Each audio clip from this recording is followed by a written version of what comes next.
Le aclaro que yo he tenido siempre me ha ganado todos los debates.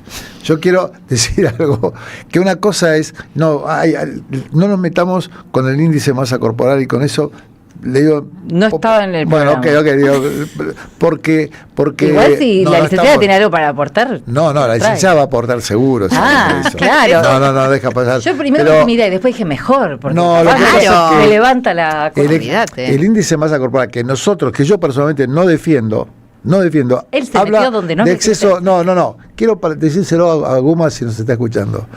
No defiendo porque vincula exceso de peso y no exceso de grasa.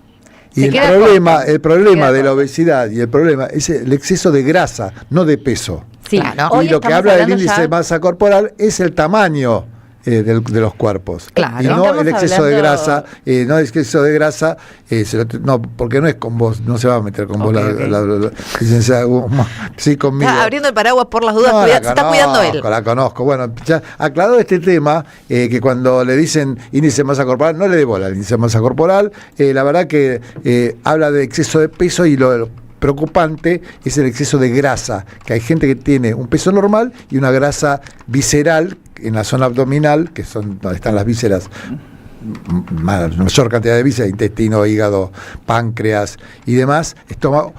Ahí es el problema de la grasa. Bueno, sí, a ver, no estaba en el programa, sí es interesante lo que planteás, no es que está obsoleto, sirve, digamos, creo que hay que individualizar como todo en estas cosas. Por supuesto que hay personas con muchísima masa muscular, con ciertas contexturas, que tal vez su índice de masa corporal está elevado y sin embargo son perfectamente saludables. Claro. Me parece que es a eso lo que apuntamos. Hoy hay indicadores cada vez más precisos, se está hablando más del perímetro de cintura, de individualizar un poco otras mediciones que son más fidedignas del porcentaje de grasa, que es en definitiva, y sobre todo la visceral, la que nos va a traer los problemas metabólicos. Eso es todo lo que voy a decir al respecto. Por favor. Bien. No, yo iba a decir nada, pero bueno, les regalo. Esta pastillita. No, bueno, lo que me interesa un poco sí es esto del pre, ¿no? Como que a veces los pacientes se quedan ahí como, bueno, ¿y qué hago con esto, no? ¿Qué hago con esta información? Lo usamos un poco los términos médicos, a veces no son términos informales. En el caso de prediabetes ya formalmente, digamos, tiene ese nombre, que tiene que ver con una zona gris. La diabetes es un diagnóstico que es bioquímico, que tiene que ver con el laboratorio, no es que yo te reviso y vos me decís unos síntomas y yo te digo, bueno, tenés diabetes, como pasa con otras cosas, sino que necesariamente tenemos el laboratorio, hay que ir a buscarla y el diagnóstico es a través de estudios de laboratorio. Pero ¿qué pasa? Los estudios de laboratorio tienen valores de corte que no son estrictamente arbitrarios, sino que vienen de estudios de, bueno, dónde empiezan las complicaciones, dónde empiezan los problemas, y en base a eso se decide qué es normal y qué no.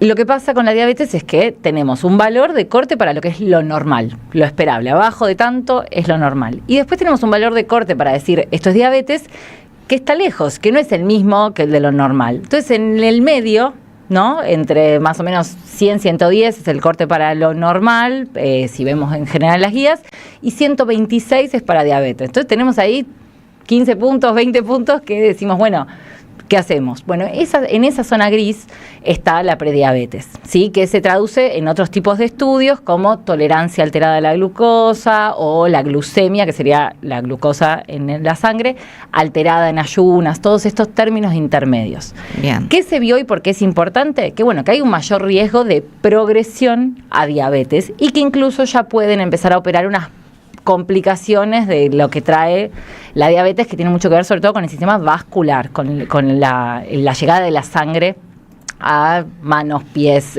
órganos reproductivos, a los ojos, a todo el corazón. Ahí está el gran daño, ¿no? Y por eso nos preocupa tanto. Entonces, bueno, es esta zona gris que nos avisa un poco que nuestro sistema está laburando a toda máquina. Lo que nos está diciendo es, no estás llegando, ¿no? Estás ahí, no estás llegando a lo normal porque tu sistema está laburando mucho. Y por ende, lo que nos está avisando es que se va a agotar. Claro. Que si nosotros seguimos por este mismo camino, esta misma ruta, lo que nos está avisando es que se está agotando, ¿no? Está trabajando más de lo que puede. Entonces, un poco me interesa este concepto, ¿por qué? Porque acá tenemos un montón de margen para hacer cosas todavía.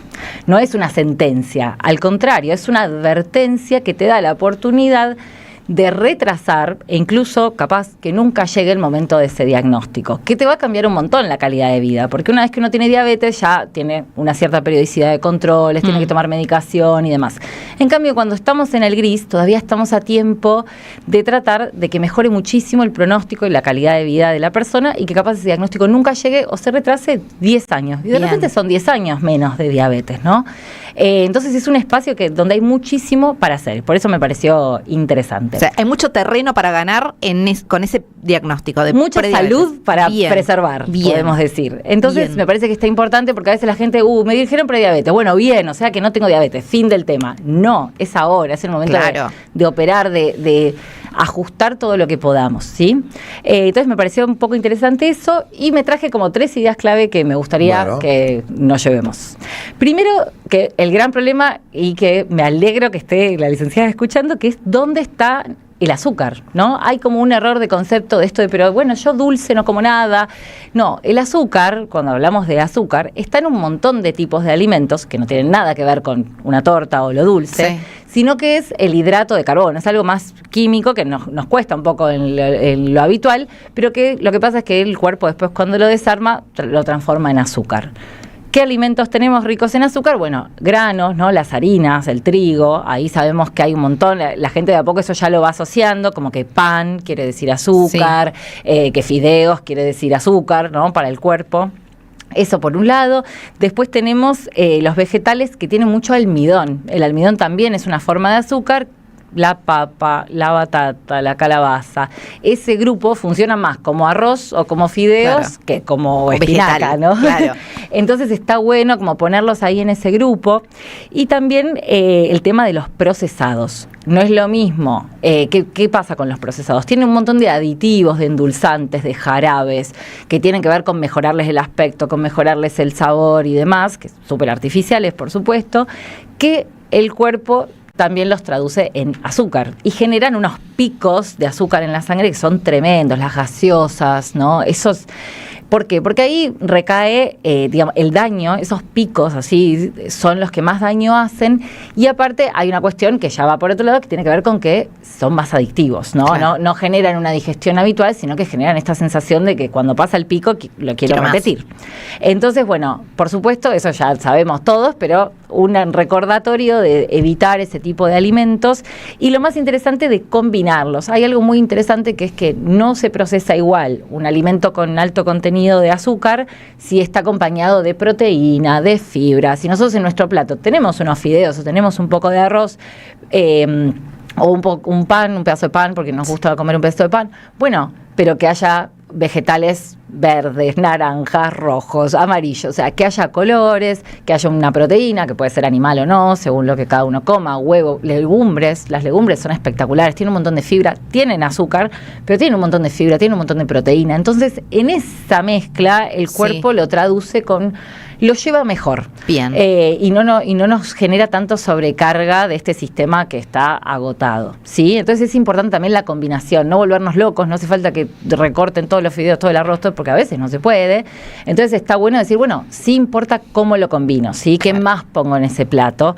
Y volverlo un poco más nutritivo. O sea que si a los fideos yo le pongo verduras, estamos haciendo un gran aporte. Esa sería la idea. No dejes de comer fideos porque te gustan, porque es lo que podés, porque son baratos, tenemos un montón de cuestiones. Sí. Pero fíjate con qué los comes. Fideos con manteca es medio pobretón de nutrientes y va a generar un pico muy grande. En cambio, más el queso rallado, ¿verdad?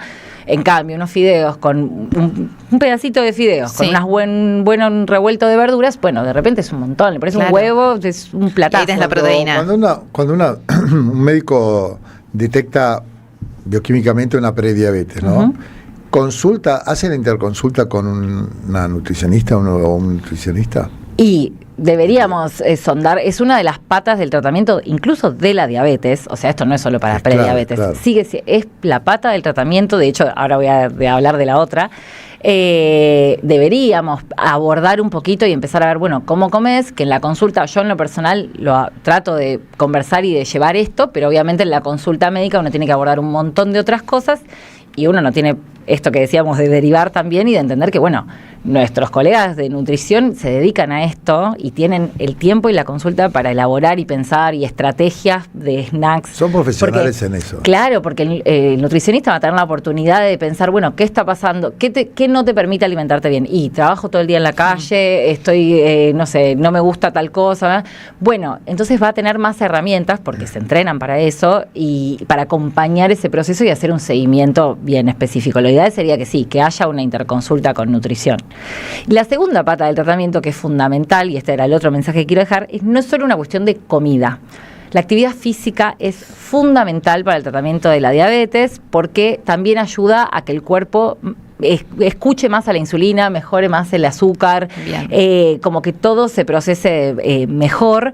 Entonces, el aumentar la actividad física, aumentar la demanda, disminuir la grasa visceral, que también va a venir de la mano de hacer actividad física, va a mejorar muchísimo, muchísimo el metabolismo de esto.